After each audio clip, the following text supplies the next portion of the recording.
What if I told you that the world's most famous chocolate bar exists because a failed candy maker noticed, almost as an afterthought during his third bankruptcy attempt, that fresh milk made his caramels taste noticeably better than anyone else's recipe, and that this single observation, repurposed a decade later for chocolate instead of caramel, built an entire company town with its own trolley system, hospital, and orphan school funded by his complete personal fortune?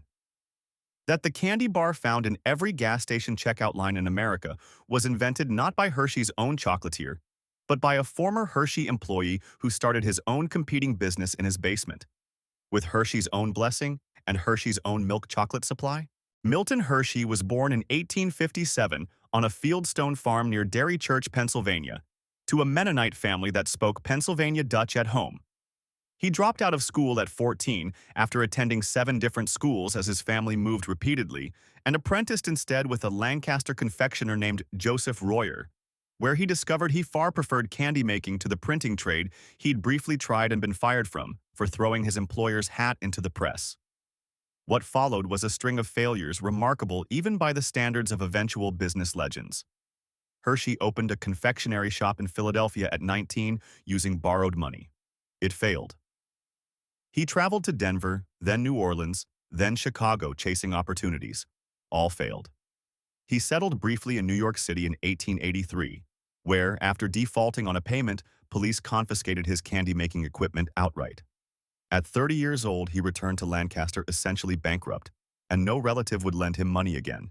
His track record had simply burned through their trust. He started over anyway, founding the Lancaster Caramel Company, and this time, something clicked.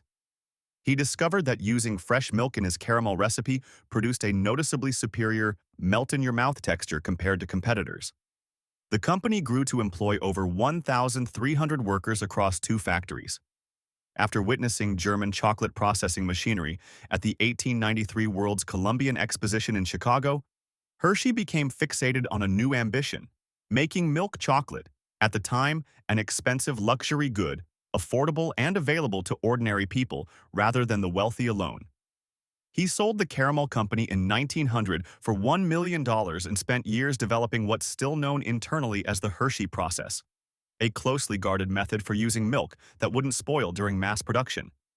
The first Hershey bar sold that same year. Harry Burnett Reese worked on Milton Hershey's own dairy farm before eventually taking a job at the Hershey chocolate factory itself. In 1928, while still drawing income from Hershey, Reese started his own candy business out of his basement in Hershey, Pennsylvania, using chocolate purchased directly from his employer to coat a peanut butter-filled cup of his own design. Milton Hershey, rather than treating this as a conflict of interest, actively supported Reese's side venture, continuing to supply him with milk chocolate even as Reese built a competing, though complementary, candy operation a few miles down the road. The peanut butter cup became enormously popular on its own merits, and Reese eventually left the Hershey factory entirely to run his confectionery business full-time. After Reese's death in 1956, his sons ran the company until 1963, when H.B. Reese Candy Company was sold to the Hershey Company outright, folding the once independent basement operation permanently into the very business that had unofficially incubated it 3 decades earlier. In the farming communities of southeastern Pennsylvania, hog butchering day produced a problem. Organ meats, scraps, and trimmings that wouldn't keep and had no obvious destination as a standalone cut. Pennsylvania Dutch farmers, German-speaking Mennonite, and Amish settlers whose language English neighbors misheard as Dutch rather than Deutsch, a mistranslation that stuck for centuries, solved it by simmering the pork scraps and trimmings with cornmeal and buckwheat flour, then pressing the mixture into a loaf pan to set. Once cooled and firm, the loaf is sliced and pan-fried until the exterior crisps into a dark, almost caramelized crust, while the interior stays soft and savory, eaten at breakfast alongside eggs, often finished with maple syrup, ketchup, or apple butter, depending on which side of the scrapple debate a particular Pennsylvania Dutch family falls on. The name itself comes directly from the dish's function: scraps, assembled into something edible. Scrapple remains concentrated almost entirely in southeastern Pennsylvania, Delaware, and parts of New Jersey and Maryland. A genuinely regional food that has never broken into national distribution the way other hog byproduct breakfast meats occasionally have, in part because the dish requires a level of comfort with visible organ meat that most American breakfast tables have moved away from. Shoe-fly pie takes its name, by the most common explanation, from the dish's intense sweetness attracting flies that needed to be shooed away while it cooled on a windowsill. A molasses-based pie so dense with sugar that it required active defense before anyone could eat it. The pie is built from a crumb topping, flour, butter, and brown sugar worked into a streusel, layered over a thick molasses filling, baked until the molasses sets into something between a custard and a very dense cake. Pennsylvania Dutch communities developed it as a practical use for molasses, a cheap, shelf-stable sweetener that, unlike many fruit pie fillings, required no seasonal harvest and could be made any time of year regardless of what was growing. Two distinct regional styles persist: a wet-bottom version with a softer, more custard-like base layer, and a dry-bottom version that bakes firmer throughout. And Pennsylvania Dutch families maintain genuine, decades-long loyalties to one style over the other. Pennsylvania's German immigrant heritage produced more than just chocolate and scrapple. It brought an entire pretzel baking tradition that, in Philadelphia and the surrounding region, became distinct enough from German pretzels to count as its own regional food.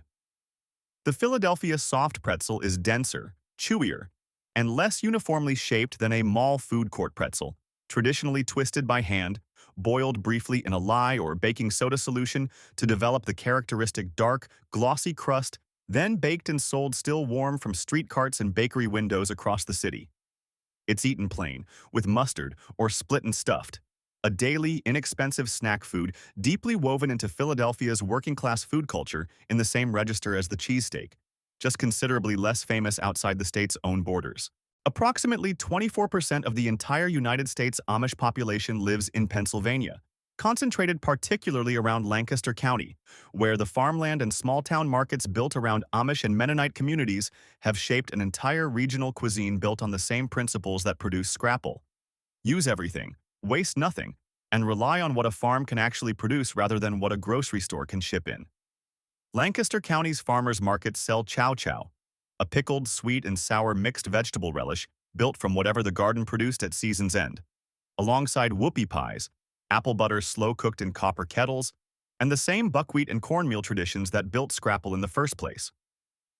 The Pennsylvania Dutch table runs on preservation, pickling, drying, and canning techniques developed by farming communities who needed an entire winter's food supply locked safely away by autumn, long before refrigeration made that kind of planning optional.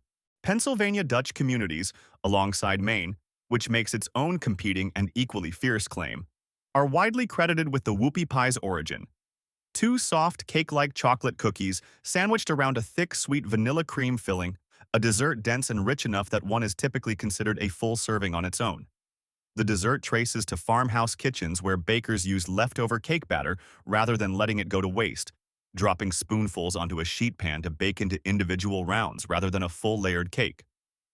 Pennsylvania Dutch Country sells them at virtually every farmer's market and roadside bakery in Lancaster County, and the dessert has become, alongside shoe-fly pie, one of the two baked goods most directly associated with the region's farmhouse baking tradition.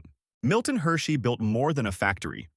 He built an entire visitor economy around chocolate itself, opening factory tours to the public as early as 1915, decades before factory tourism became a recognized marketing strategy for other American manufacturers. When the original tours became impractical to continue in 1973, Hershey replaced them with Hershey's Chocolate World, an interactive museum and ride experience that lets visitors follow chocolate from cocoa bean to finished, wrapped bar. A model so successful that additional Chocolate World locations have since opened in other cities, entirely separate from the original Pennsylvania plant. Hershey Park itself, which Milton Hershey built in 1906 specifically so his own factory employees would have a recreational outlet for picnicking and boating, has grown into the largest privately owned amusement park in North America. Unlike the flaky, single-crust pastry most Americans picture when they hear chicken pot pie, the Pennsylvania Dutch version is fundamentally a different dish entirely, closer to a hearty stew with hand-cut egg noodle squares, sometimes called Bot's Boy, than anything resembling a baked pastry crust. The dish layers wide, flat squares of homemade egg noodle dough directly into a chicken broth, thickened naturally by the starch the noodles release as they cook, along with chunks of chicken, potatoes, and carrots. A one-pot meal built for stretching a single chicken across an entire farming family's dinner table, in the same waste-nothing spirit that built scrapple from butchering scraps and chouflé pie from cheap molasses. Pennsylvania's food history runs on two parallel tracks that rarely touch. An immigrant farming culture built entirely around using every part of every harvest and every animal, and one spectacularly persistent, failed candy salesman who eventually discovered that fresh local milk was the single ingredient nobody else had bothered to get right. Milton Hershey failed in Philadelphia, Denver, New Orleans, Chicago, and New York before succeeding in the same Lancaster County farmland that had already spent over a century teaching Pennsylvania Dutch families how to turn butchering scraps into scrapple and leftover cake batter into whoopie pies. Harry Reese built a candy empire in his own basement, using ingredients borrowed from the very employer who'd go on to absorb his company decades later. Neither story required inventing something from nothing. Both required noticing, with real patience, what the land and the cow and the hog were already capable of providing. Not every state's most famous food company exists because its founder got his equipment confiscated by police in New York City and went home broke at 30. Not every state's regional breakfast meat is named, with complete honesty, after the literal scraps it's made from.